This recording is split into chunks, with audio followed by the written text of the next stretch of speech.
I can say that it is reliable because the content is very informative and interesting and very well said.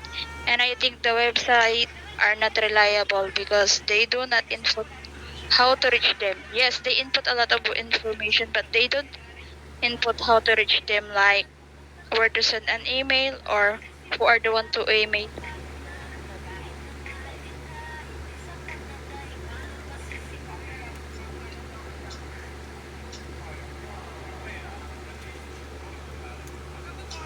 So it is it is reliable because I can say that the website is reliable because the post there is updated, and also it's reliable because the people of their organization is I know them, especially Dean Dr.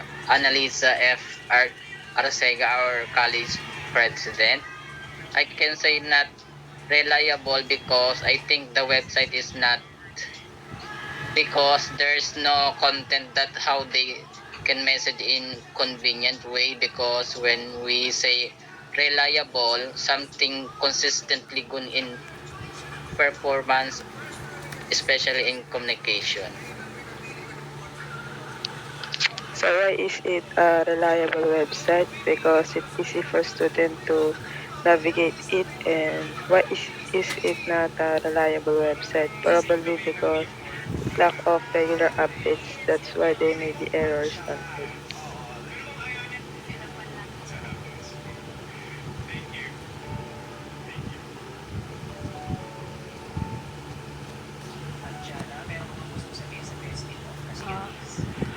This website is reliable because here you can see the things you want to know about this school as you are interested.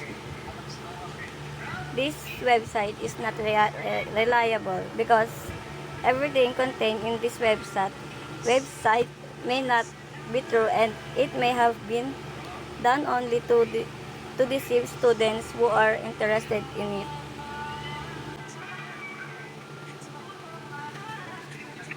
Kasi, kasi ikaw na.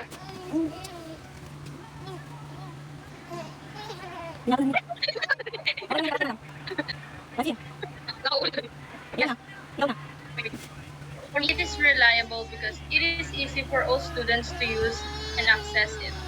Why is the website in instruction number 2 is not reliable website? I think it is not reliable because it is not really organized, or they didn't put any sectioning to make the website looks neat and well organized.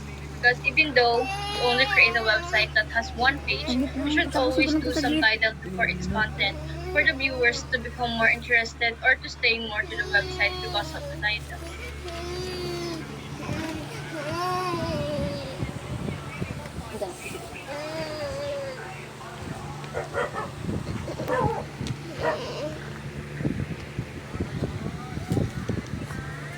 Yes na ako. All of my classmates are answer are very informative, and we learn a lot in the website, and we notice some differences in our answers that overall we learn some new things and not know to familiarize the reliable and not reliable overall.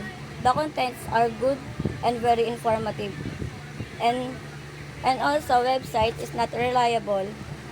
All of my group, our answer is lack of updates about this school because we didn't know if when they did this information, and maybe this website might not to be true. Lastly, the website don't also have contact details on how we communicate this school.